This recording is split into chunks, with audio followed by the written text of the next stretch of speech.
Advocate ജിസ്മോളും 2 കുട്ടികളും Ettumanoor police station അതിർത്തിയിൽ പുഴയെ ചാടി ആത്മഹത്യ ചെയ്തു.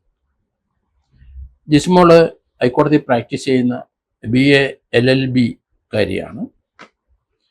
ജിസ്മോളുടെ കുടുംബാംഗങ്ങളൊക്കെ വിദേശത്താണ്. ഭർത്താവിൻ്റെ വീട്ടുകാരും ഭൂരിപക്ഷവും വിദേശത്ത് തന്നെ. കേരള ഹൈക്കോടതിയിൽ പ്രാക്ടീസ് ചെയ്തുകൊണ്ടിരിക്കുന്ന ജിസ്മോള് മാനസിക സമ്മർദ്ദത്തിലായിരുന്നു. കുടുംബ പ്രശ്നം തന്നെയായിരുന്നു കാരണം. ആ പുഴയിൽ ചാടി കുട്ടികളുമായി ചാടുന്നതിന് മുമ്പ് കുട്ടികൾക്ക് ഭക്ഷണ പദാർത്ഥത്തിൽ വിഷം കൊടുത്തിരുന്നു. എന്തായാലും തൂങ്ങി മരിക്കാനൊരു ശ്രമം വീട്ടിൽ നടത്തിയതായിട്ടും കാണുന്നുണ്ട്. കുട്ടികൾക്ക് ഫുഡിനകത്ത് വിഷാംശം കൊടുത്തു എന്ന് കണ്ടെത്തിയിട്ടുണ്ട്. ഇവര് കൈത്തണ്ട മുറിച്ച് ആത്മഹത്യ ചെയ്യാൻ ഒരു ശ്രമം നടത്തിയിട്ടുണ്ട്. വീട്ടിലെ ഫാനില് കെട്ടിത്തൂങ്ങി ആത്മഹത്യ ചെയ്യാൻ ഒരു ശ്രമം നടത്തിയതായിട്ട് കാണുന്നുണ്ട്. എല്ലാ ശ്രമങ്ങളും വിഫലമായത് കൊണ്ടാണ് പുഴയെ ചാടിയെന്ന് തോന്നുന്നു. ജിസ്മോളുടെ മൊബൈൽ ഫോണ് ഏറ്റുമാനൂർ പോലീസ് പരിശോധിക്കുന്നുണ്ട്. കുടുംബ പ്രശ്നം തന്നെയാണ് കാരണമെന്ന് കരുതുന്നു. നീറിക്കാടിന് നീറിക്കാടിന് സമീപം പുഴയെ ചാടി 5 വയസ്സും 2 വയസ്സുമുള്ള കുട്ടികളോടൊപ്പമാണ് ചാടിയിരിക്കുന്നത്. മൃതദേഹത്തിലെ ചില ഏരിയയിലെ പൊള്ളലേറ്റ പാടുകളും കാണുന്നുണ്ട്. അപ്പോൾ ആത്മഹത്യ ചെയ്യാനായിട്ട് പല ശ്രമങ്ങളും അവർ നടത്തിയതായിട്ടാണ് മനസ്സിലാകുന്നത്. ആത്മഹത്യ ചെയ്യാനായിട്ട് പാനിൽ തൂങ്ങാൻ നോക്കിയിട്ടുണ്ട്, വിജയിച്ചില്ല. പൊള്ളലേറ്റിട്ടുണ്ട് ശരീരത്തിൽ, അതും വിജയിച്ചില്ല. കൈത്തണ്ട മുറിച്ചിട്ടുണ്ട്, അതും വിജയിച്ചില്ല. അവസാന ശ്രമം പുഴയിലേക്ക് ചാടുകയായിരുന്നു. ഇത് കേരളത്തിൽ ഇപ്പോൾ സർവ്വസാധാരണമായി ഏറ്റുമാനൂർ തന്നെ നമ്മൾ അറിഞ്ഞല്ലോ, ഒരമ്മയും 2 പെൺകുട്ടികളും ട്രെയിനിന് മുമ്പിൽ ചാടിയതെന്ന് നമുക്ക് ഓർമ്മയുണ്ട്. ധാരാളം സംഭവങ്ങൾ കുടുംബ പ്രശ്നങ്ങൾ ഉണ്ടായിട്ട് അമ്മയും കുട്ടികളും കൊല്ലപ്പെടുകയോ അല്ലെങ്കിൽ അവർ ആത്മഹത്യ ചെയ്യുകയോ മരണപ്പെടുന്ന സംഭവം എല്ലാ ദിവസവും വന്നുകൊണ്ടിരിക്കുന്ന കാഴ്ചയാണ് കേരളത്തിൽ കാണുന്നത്. എവിടെയോ കാര്യമായ തകരാറ് കുടുംബ പ്രശ്നത്തിനും ഉണ്ടായിട്ടുണ്ട്. നല്ല വിദ്യാഭ്യാസമുള്ള ഒരു കുട്ടിയാണ് ജിസ്മോൾ. അഡ്വക്കേറ്റ് BA കാരിയാണ്, LLB ഉണ്ട്, ഹൈക്കോടതി പ്രാക്ടീസ് ചെയ്യുന്നുണ്ട്. വളരെയധികം ആൾക്കാരുമായിട്ട് ഇൻട്രാക്ട് ചെയ്യുന്ന വ്യക്തിയാണ്. പിന്നെ എങ്ങനെ ഇത് സംഭവിക്കുന്നു എന്ന് മനസ്സിലാവുന്നില്ല. അവർ ഒറ്റപ്പെട്ടു പോയി എന്നാണെന്ന് തോന്നുന്നത്. കുട്ടികളെ കൂടെ കൊല്ലുകയാണ്.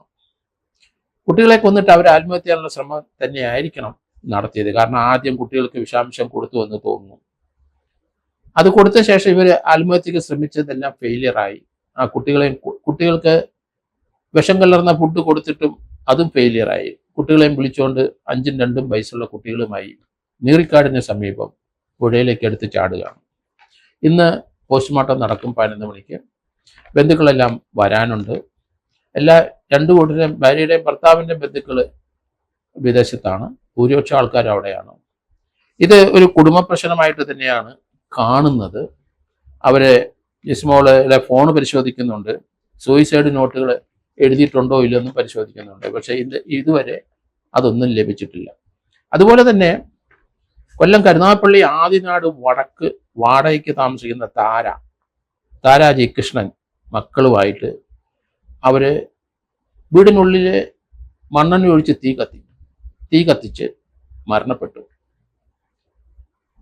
ആ വാടക വീട്ടിലെ കഴിഞ്ഞ 1.5 വർഷമായിട്ട് ആദിനാട് വടക്ക് വാടക കെട്ടിടത്തിലാണ് ഇവർ താമസിക്കുന്നത്. ഭർത്താവ് ഗിരീഷ് ജോലിക്ക് പുറത്തു പോകും. അദ്ദേഹം നാട്ടിൽ ഈ ആഴ്ച വരുമെന്ന് പറയുന്നുണ്ട്. കുട്ടികളിലെ മൂത്ത കുട്ടിക്ക് അത് 1ാം ക്ലാസ്സിൽ പഠിക്കുന്ന കുട്ടിയാണ്. ആ കുട്ടി, അതിൻ്റെ ഇളയ കുട്ടി 1.5 വയസ്സുള്ള കുട്ടിയാണ്. അനാമിക ആണ് മൂത്ത കുട്ടി, ആത്മികയാണ് ഇളയ കുട്ടി. സ്കൂളിൽ നിന്ന് വന്ന ഉടനെ മൂത്ത കുട്ടി ഇളയ കുട്ടിയെ തോളിലേറ്റി ആ വീടിനകത്തൂടെ നടക്കുന്ന നാട്ടുകാർക്ക് അറിയാം. അവരോട് വർത്താനം പറയും. ഇളയ കുട്ടിയെ കളിപ്പിക്കുകയാണ് എപ്പോഴും അനാമികയെ ചെയ്തുകൊണ്ടിരിക്കുന്നത്. അതൊക്കെ നാട്ടുകാർക്ക് വളരെ ശ്രദ്ധിച്ചിട്ടുള്ള കാര്യങ്ങളും അവർക്ക് വളരെയധികം വിഷമം ഉണ്ടാക്കുന്ന കാര്യങ്ങളാണ് ഇപ്പോൾ. കാരണം അമ്മ ആ കുട്ടികളുമായി ഒരു മുറി കയറി വാതിലടച്ച് കുറ്റിയിട്ട് മണ്ണെണ്ണ ഒഴിച്ച് ആത്മഹത്യ ചെയ്യുകയായിരുന്നു. അവരുടെ പിതാവ് ഗോപാലകൃഷ്ണൻ ആ വീട്ടിൽ താമസിക്കുന്നുണ്ട്. അദ്ദേഹം ചായ കുടിക്കാനായിട്ട് വെളിയിലേക്ക് പോയ സന്ദർഭത്തിലാണ് മകൾ ഇത് ചെയ്തത്. കുടുംബോപാധി പ്രശ്നമാണ് ഈ മരണത്തിന് കാരണമെന്ന് കരുതുന്നു. ആത്മഹത്യാ കുറിപ്പ് ലഭിച്ചിട്ടുണ്ട്. കുടുംബ പ്രശ്നം അതിൻ്റെ അത് പറയുന്നുണ്ട്. ഭർത്താവ് ഗിരീഷ് ഒരാഴ്ചക്കുള്ളിൽ വരും എന്ന് കുട്ടികൾ അയൽവക്കത്തുള്ളവരോട് പറഞ്ഞിട്ടുണ്ട്. അത് തന്നെയല്ല, കുട്ടികൾ കളിക്കുന്ന ആൾക്കാർക്ക് വലിയ രസമാണ്.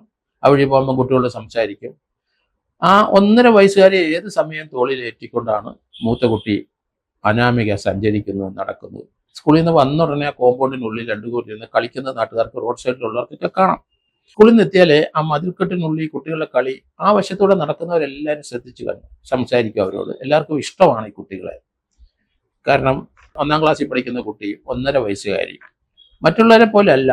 ആ മൂത്ത കുട്ടി ഇളയ കുട്ടി എപ്പോഴും എടുത്തുകൊണ്ട് നടക്കും, തോളിലേറ്റി നടക്കും, അതിനെ താലോലിച്ച് കൊണ്ടുപോകും. ആ കുട്ടികളുടെ സ്നേഹവും പ്രകടനം നാട്ടുകാർക്ക് വലിയ അത്ഭുതമാണ്. ആദിനാട് ജംഗ്ഷനിലുള്ള വാടക വീട്ടിൽ 1.5 വർഷമായിട്ട് ഇവർ താമസിക്കുകയാണ്.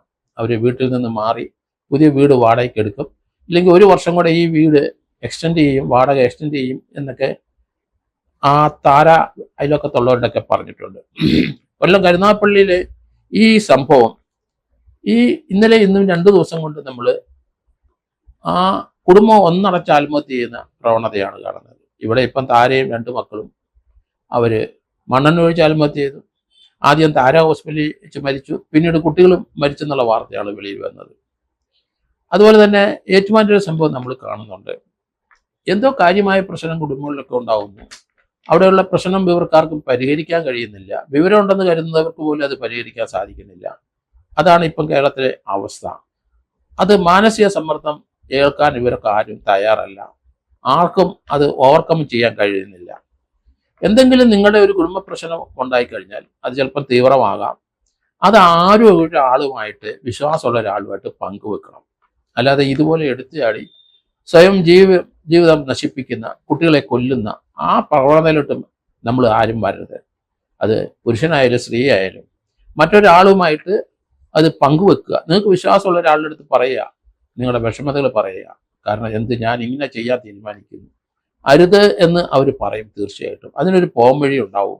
അങ്ങനെയാണ് അതിൽ നിന്ന്, അതുപോലെയുള്ള പ്രശ്നത്തിൽ നിന്ന് നമ്മൾ അത് നമുക്ക് സ്വബോധത്തോടു കൂടി പുറത്തേക്ക് പോകുന്നത്. ഒരു അബോധമായ അവസ്ഥയിൽ നിന്ന് നമ്മൾ ചിലത് ചിന്തിച്ച് നമ്മുടെ ജീവൻ തന്നെ അപകടത്തിലാക്കി നമ്മളുടെ കൊച്ചു കുട്ടികളെയും കൂടെ കൊന്നിട്ട് നമ്മൾ ചെയ്യുക. കാരണം അവർക്കിനി നമ്മൾ മരിച്ചു കഴിഞ്ഞാൽ ആരുമില്ലല്ലോ, അവർക്ക് ആശ്രയമില്ലല്ലോ എന്ന് കരുതി അതുങ്ങളുടെ കൊല്ലുകയാണ്.